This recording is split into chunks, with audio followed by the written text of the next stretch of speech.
piano xuống đây. Hết rồi, xuống rồi. Hạnh ơi, xuống rồi, hết rồi. Hết tiền rồi.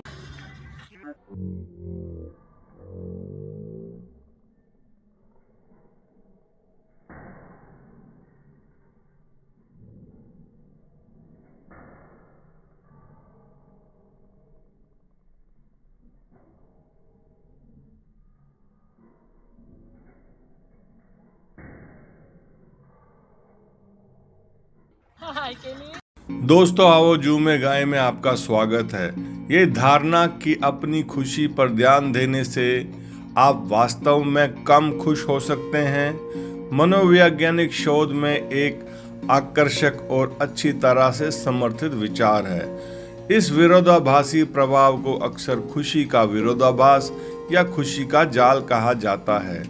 खुशी की तलाश एक सामान्य लक्ष्य है, लेकिन व्यक्तिगत खुशी का जुनून कभी कभी कम संतुष्टि और कल्याण का कारण बन सकता है। सार्थक गतिविधियों पर ध्यान केंद्रित करके, सचेतना का अभ्यास करके, रिश्तों का पोषण करके और कृतज्ञता और आत्मकरुणा में संलग्न होकर व्यक्ति खुशी के अधिक टिकाऊ और प्रामाणिक स्रोत पा सकते हैं। ये स्वीकार करते हुए कि खुशी अक्सर व्यक्तिगत सुख की निरंतर खोज के बजाय एक संतुलित और उद्देश्यपूर्ण जीवन से उत्पन्न होती है, इससे समग्र संतुष्टि बढ़ सकती है।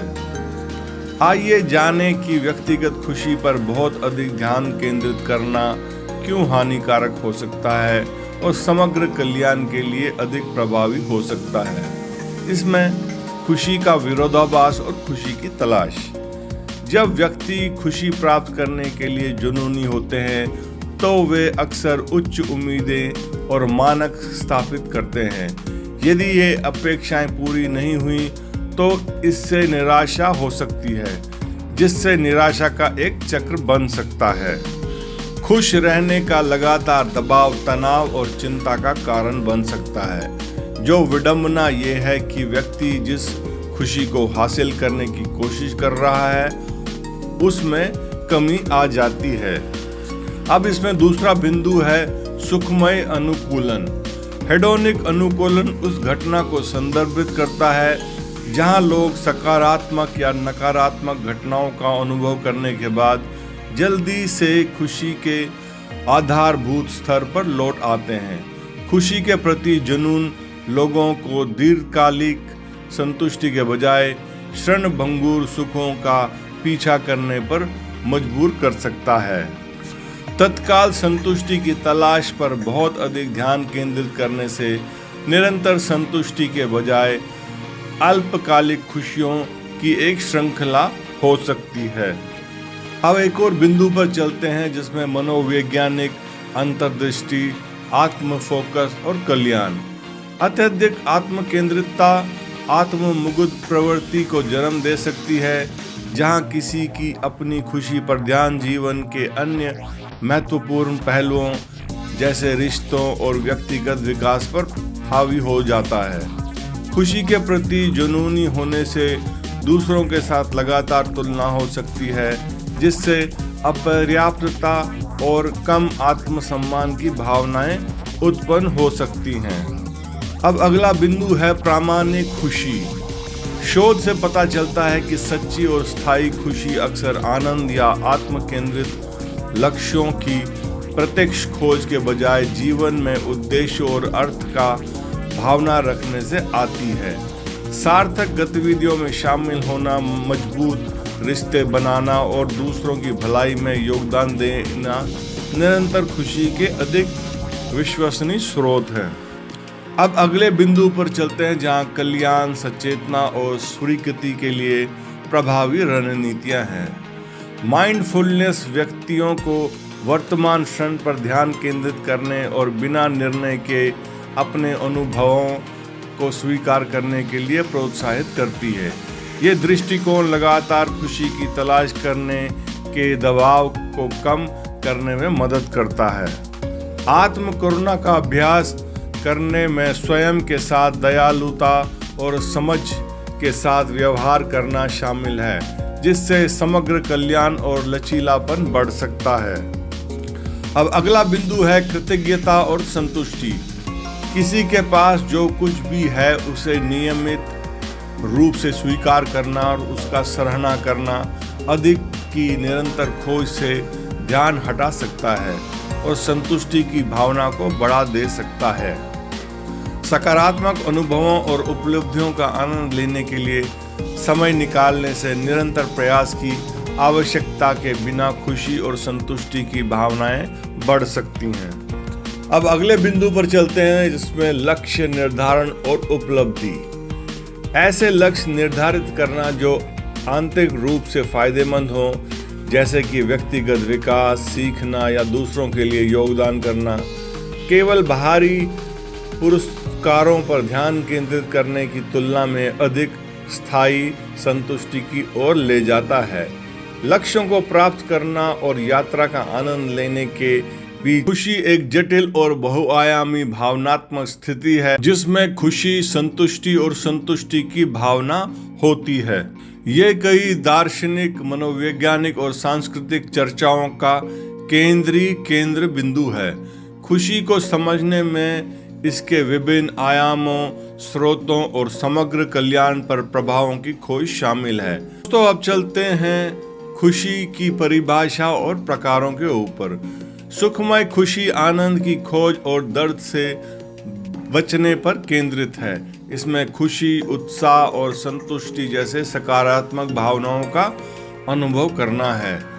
तत्काल संतुष्टि में आपको खुशी का ये रूप अक्सर अल्पकालिक सुख और संवेदी अनुभवों से आता है। अब चलते हैं यूडोमोनिक खुशी। यूडोमोनिक खुशी एक सार्थक और उद्देश्यपूर्ण जीवन जीने से जुड़ी है। यह व्यक्तिगत विकास, आत्मसंतुष्टि और व्यापक भलाई में और उद्देश्य खोजने के साथ साथ आनंद का अनुभव करना भी शामिल है। अब दोस्तों आगे बढ़ते हुए खुशी को प्रभावित करने वाले कारक, जैविक और आनुवंशिक कारक क्या हैं? शोध से पता चलता है कि आनुवंशिकी खुशी के आधारभूत स्तर को निर्धारित करने में भूमिका निभाती है। कुछ लोगों में खुशी के उच्च या निम्न स्तर की प्रवृत्ति हो सकती है। मस्तिष्क में सेरोटोनिन, डोपामाइन और एंडोर्फिन जैसे रसायन खुशी और कल्याण की भावनाओं से जुड़े होते हैं। अब आगे बढ़ते हुए मनोवैज्ञानिक कारक क्या हो सकते हैं? एक सकारात्मक मानसिकता और आशावादी दृष्टिकोण खुशी को बढ़ा सकता है। संज्ञात्मक पैटर्न जैसे जीवन के सकारात्मक पहलुओं पर ध्यान केंद्रित करना और कृतज्ञता का अभ्यास करना भलाई में योगदान देता है। विपरीत परिस्थितियों से निपटने और चुनौतियों से उबरने की क्षमता समग्र खुशी को प्रभावित करती है। अब रहा सवाल सामाजिक और पर्यावरणीय कारक क्या हो सकते हैं? मजबूत सामाजिक संबंध और सहायक रिश्ते खुशी के महत्वपूर्ण भविष्यवक्ता हैं। दोस्तों, परिवार और समुदाय के साथ सकारात्मक बातचीत से अपनेपन और समर्थन की भावना में योगदान होती है। आर्थिक स्थिति, जबकि पैसा अकेला खुशी की गारंटी नहीं देता, स्थिर वित्तीय स्थिति होने से सुरक्षा और उन साधनों तक पहुंच मिल सकती है जो कल्याण का समर्थन करते हैं। अब रहा सवाल जीवन शैली कारक, जो बहुत ही महत्वपूर्ण है आज की स्थिति में। शारीरिक स्वास्थ्य और नियमित व्यायाम बेहतर मूड और समग्र खुशी से जुड़े हुए हैं। शारीरिक गतिविधियों में एंडोर्फिन निकलता है जो प्राकृतिक मूड बढ़ाने वाला होता है। खुशी बनाए रखने और थकान से बचने के लिए व्यक्तिगत जीवन और अवकाशी गतिविधियों के साथ काम की मांगों को संतुलित करना आवश्यक है। अब रहा सवाल खुशी, व्यक्तिपरक खुशहाली को आप कैसे माप सकते हैं? खुशी का आकलन अक्सर स्व रिपोर्ट के किए गए उपायों के माध्यम से किया जाता है, जिसमें सर्वेक्षण और प्रणावली शामिल है जो व्यक्तियों से उनके समग्र जीवन की संतुष्टि और भावनात्मक कल्याण का मूल्यांकन करने के लिए कहते हैं। सकारात्मक और नकारात्मक भावनाओं की आवृत्ति और तीव्रता का मूल्यांकन करने से किसी व्यक्ति की खुशी के स्तर की जानकारी मिलती है। अब रहा सवाल वो मनोवैज्ञानिक पैमाने क्या है। जीवन से संतुष्टि का पैमाना SWLS समग्र जीवन संतुष्टि को मापता है। सकारात्मक और नकारात्मक प्रभाव अनुसूची यानी कि PANAS एक विशिष्ट अवधि से अनुभव की गई सकारात्मक और नकारात्मक भावनाओं का आकलन करती है। अब आगे बढ़ते हुए खुशियों को बढ़ाने की रणनीति क्या हो सकती है। जिन चीज़ों के लिए आप आभारी हैं उन्हें नियमित रूप से लिखने के लिए एक पत्रिका रखने से जीवन के सकारात्मक की ओर ध्यान केंद्रित हो सकता है और खुशी बढ़ सकती है। सक्रिय रूप से दूसरों की सराहना व्यक्त करने से रिश्ते मजबूत होते हैं और जुड़ाव की भावना बढ़ती है। अब इसमें अगला बिंदु दिमागीपन और ध्यान हो सकता है। माइंडफुलनेस में पल में मौजूद रहना और बिना निर्णय के विचारों और भावनाओं को स्वीकार करना शामिल है। इसमें तनाव कम हो सकता है और खुशी बढ़ सकती है। नियमित ध्यान अभ्यास से मूड में सुधार और समग्र स्वास्थ्य में वृद्धि देखी गई है। व्यक्तिगत विकास और आत्म सुधार पर ध्यान दें। अब दोस्तों इसी बीच दूसरे बिंदु पर चलते हैं, मजबूत रिश्ते बनाना।